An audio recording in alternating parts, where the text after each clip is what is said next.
The reason why I decided to come to Project Veritas is because people need to know what's actually going on with Google. There's this facade about what they're doing, but what they're actually doing, what the employees are actually seeing inside the company is different. But the reason we launched our AI principles is because people were not putting that line in the sand, and they were not saying what is fair and what's equitable. So we're like, well, we are a big company, we're going to say it. The people who voted for the current president do not agree with our definition of fairness. They're not an objective piece, they're not an objective source of information.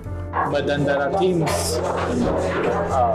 which are called ML fairness. ML fairness, the teams? Fairness, like, yeah. You know, you need to be fair. We're also training our algorithms, like if 2016 happened again, would the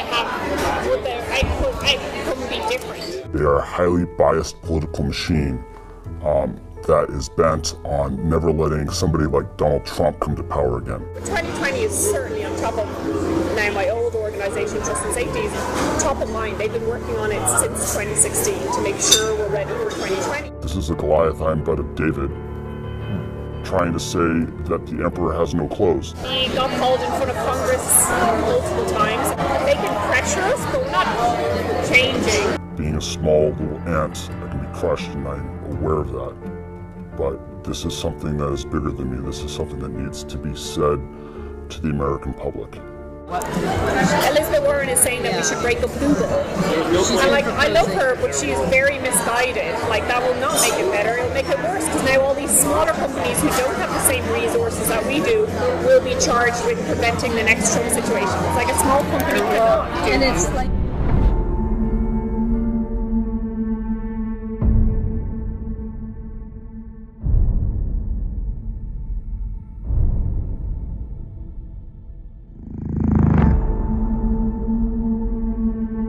Earlier this year, a Facebook insider exposed deboosting of conservatives on Facebook.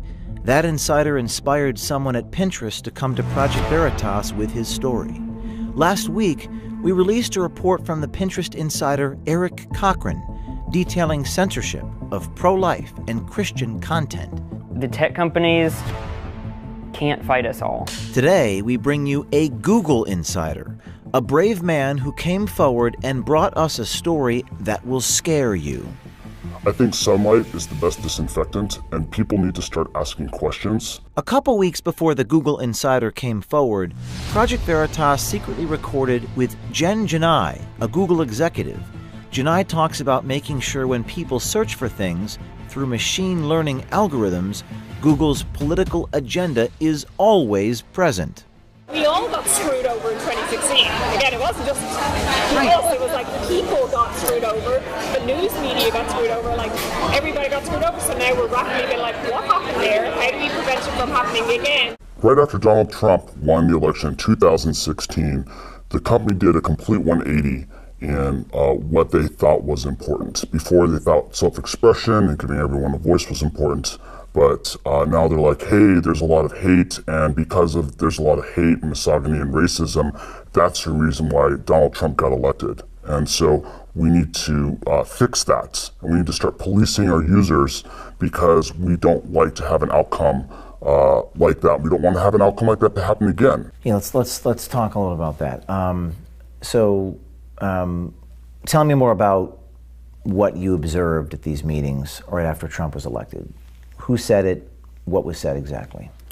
So the things that changed was that the TJFs, they started talking about the need to combat hate and racism online, and also at YouTube they had the same talks by the CEO Susan, and they talked about combating that and getting rid of unfairness. And so slowly they started introducing the concept of machine learning fairness. Jen Janai is the head of responsible innovation at Google Global Affairs.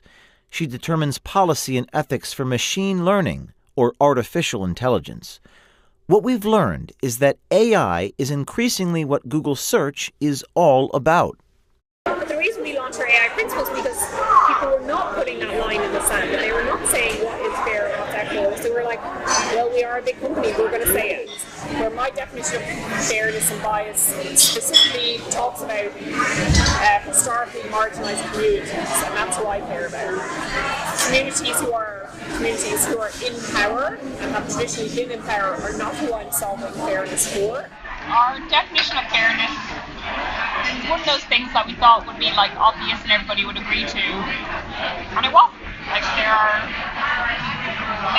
the same people who voted for the current president do not agree with our definition of fairness.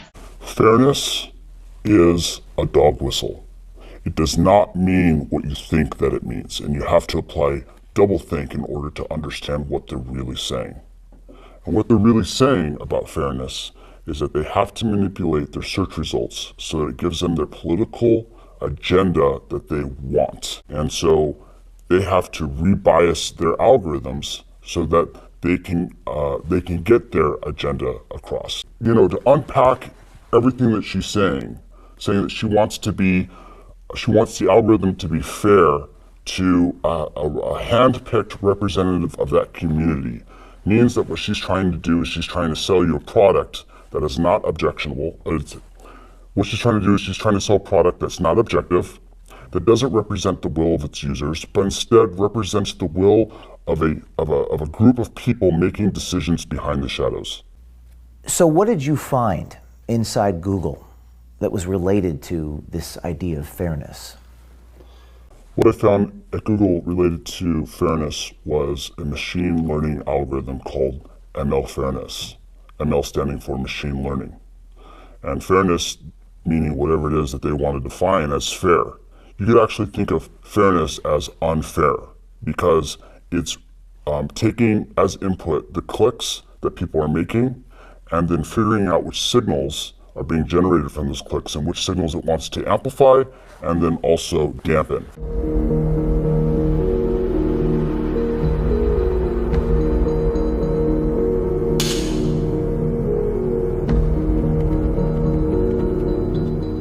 So I have Google.com up in front of me, and I'm going to try to put this AI machine learning thing to the test. I'm going to type in the following words: men can.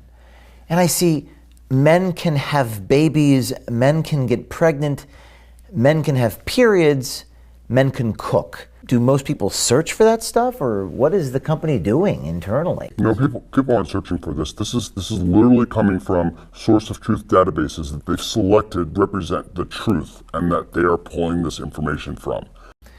And then we try it again with, let's try this with women can. I see women can vote, women can do it, women can do anything, women can be drafted. Yes. That seems a little interesting. So all these examples are part of the social justice narrative, right? And so the sources of truth that ML Fairness is selecting from to amplify are saying these keywords. And so because that source of truth has been vandalized, the output of the algorithm is also reflecting that vandalism. Project Veritas also received a trove of confidential documents from within Google. This document is about algorithmic unfairness. It reads, quote, "For example, imagine that a Google image query for CEOs shows predominantly men. Even if it were a factually accurate representation of the world, it would be algorithmic unfairness," unquote. Gaurav Gite, a Google software engineer, independently verified the thesis of this document. But then there are teams which are called ML Fairness. ML Fairness, the teams? Fairness, like, Yeah. you need to be fair. Yeah. So they're trying to modify the model such that even if the data for female CEOs is It's low. It's low. It kind of balances out. It still balances out. Now, this is a confidential document, correct? Yes. This is not a document that Google has come out and admitted that this is their process. That's correct. And in this document, it says, I'm going to read from it. In fact, if you brought this up without the document, they would say that this is a conspiracy theory. Wow. So then they wouldn't admit this publicly. They would never admit this publicly. In this document, it says, in some cases, it may be appropriate to take no action if the system accurately affects current reality, while in other cases, it may be desirable to consider how we might help society reach a more fair and equitable state via product intervention. What do they mean by that? So what they want to do is they want to act as gatekeepers between the user and the content that they're trying to access. And so they're going to come in, they're going to filter the content, and they're going to say, actually, we don't want to give the user access to that information because it's going to create an outcome that's undesirable to us.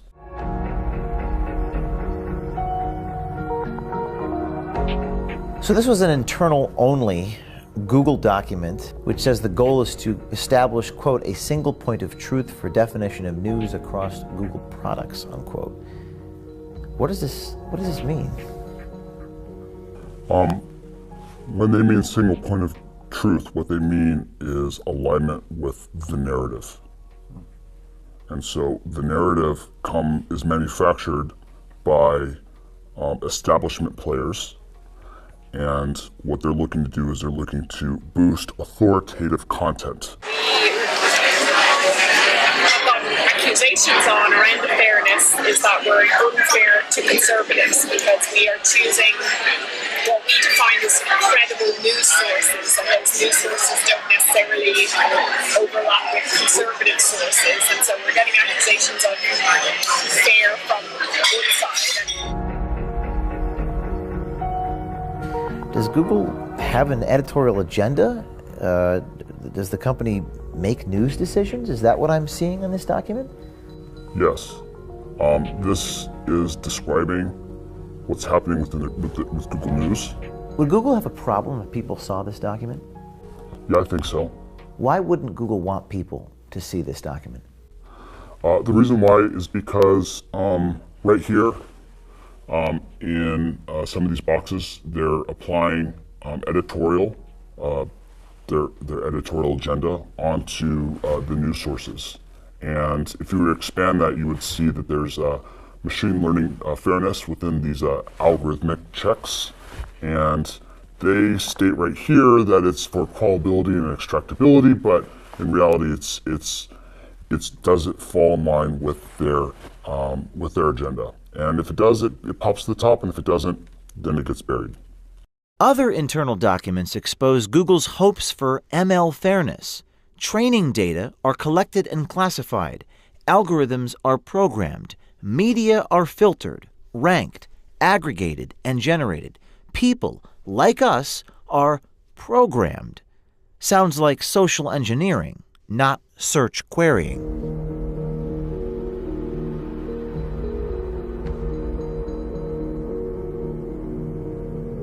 Google's power has become a political issue, with politicians on both sides of the aisle debating whether antitrust legislation or other regulations and controls are in order.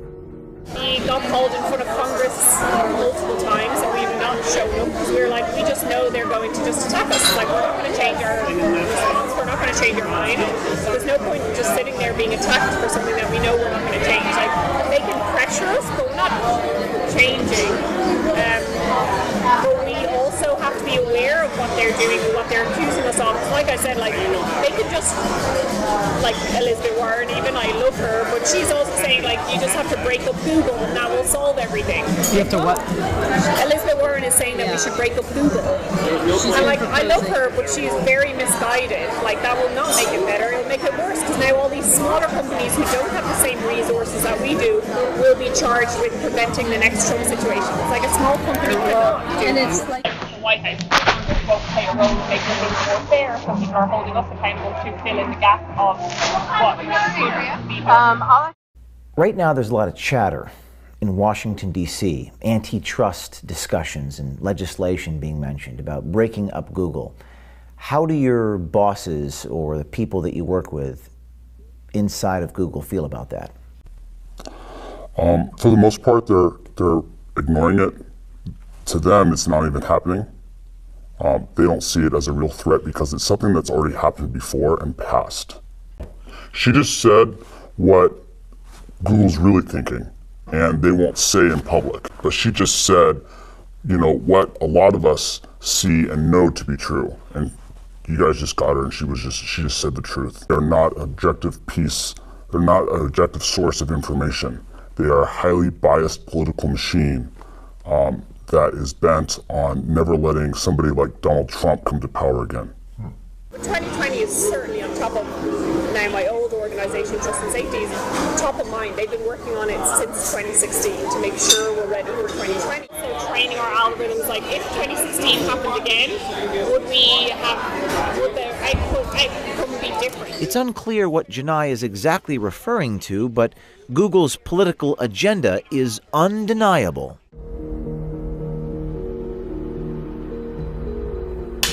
What are some other things I can type here?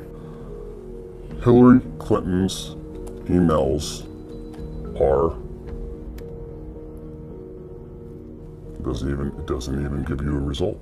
Google is suggesting that people do not search for this term. Is that correct? That's what they're saying. It's not even worth returning any results. But people do search for this. Absolutely, and you can tell that because you can cross-reference some of their other services that prove that people are.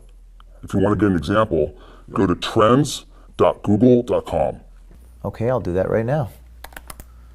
Trends.google.com.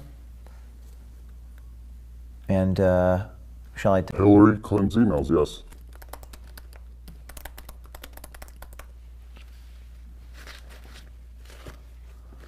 Okay, and set it to the last 5 years.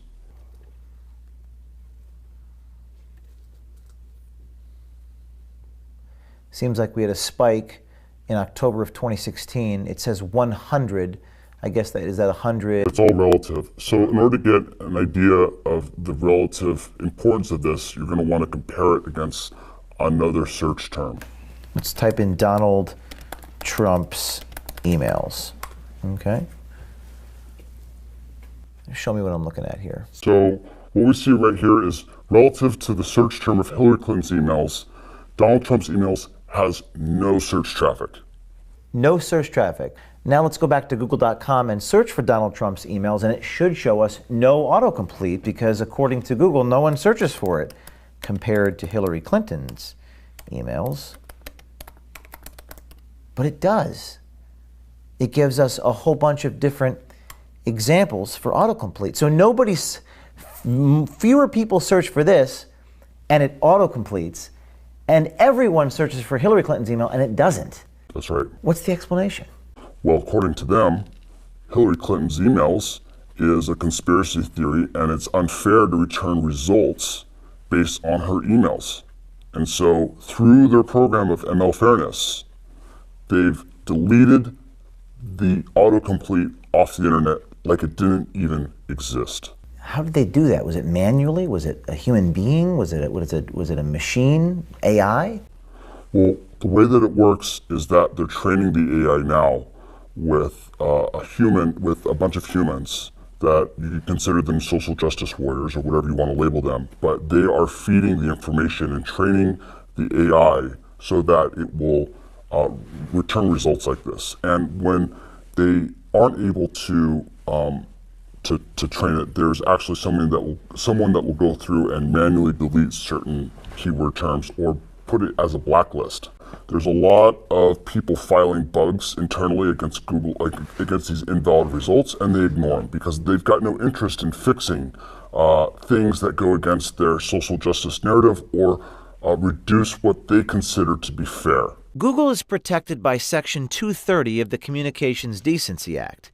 It says, quote, "No provider or user of an interactive computer service shall be treated as the publisher or speaker of any information provided by another information content provider," unquote. Meaning Google is not liable for any content on their platform. Some people think a solution is this Section 230 and taking it away.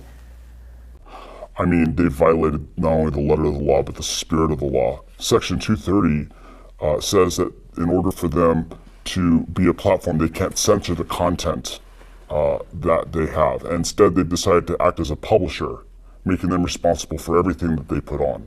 And they're still masquerading as a platform, even though they're acting as a publisher. It doesn't stop with Google search. Our insider says political biases are censoring voices on YouTube, owned by Google as well. He says the YouTube rollout discussion was at a rather bizarre location. We didn't have it. It was a special occasion that happened in May, and they invited us all to the Masonic Temple to talk about the future of the company for YouTube, and they described that they were going to have more content filtering. And right after that happened, a lot of the content creators started to get demonetized, and their videos started to get deranked. I'm talking about Dave Rubin, talking about Carpe Diem, talking about Tim Pool, and a lot of the other content creators that are within the YouTube ecosystem just saw their view counts just go through the floor.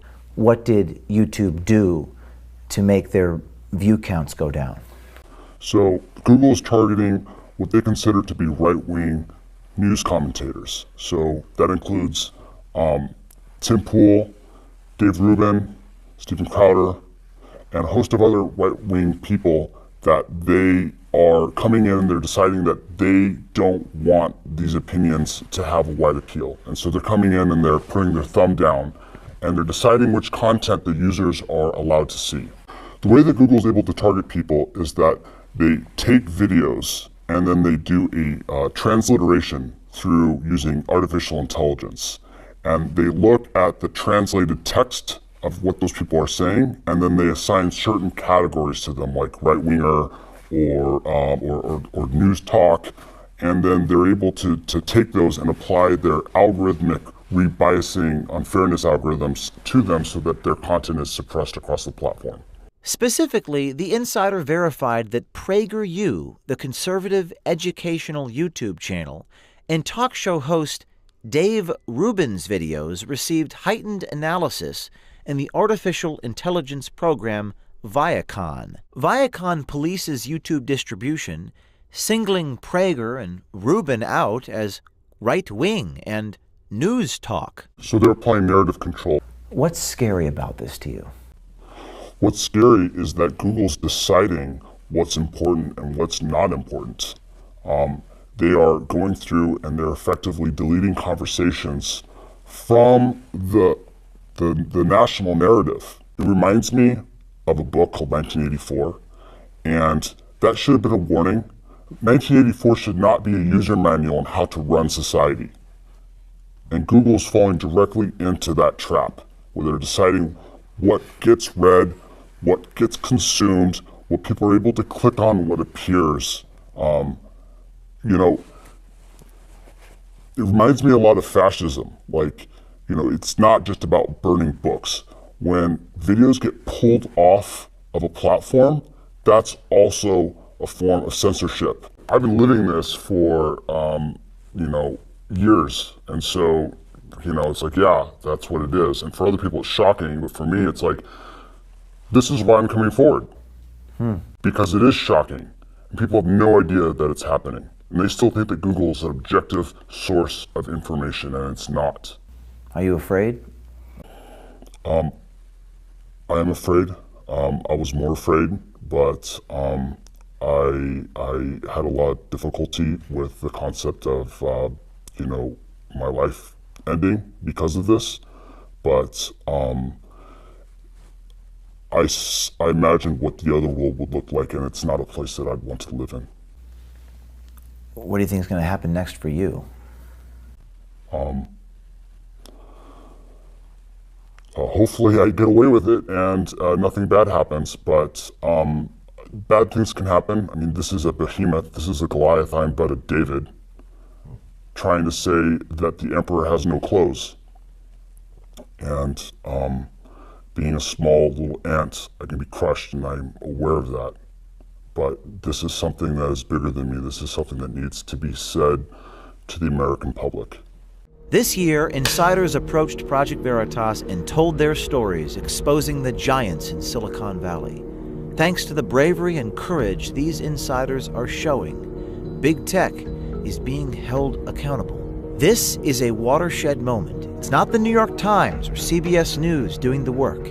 It's individual citizens, anonymous heroes who put their careers on the line and they've struck a nerve and found their voice at Project Veritas. People always ask me, what can I do? You can follow the lead of Eric Cochran and the Google Insider. You too can be brave, wear a camera, and contact us securely at projectveritas.com/brave.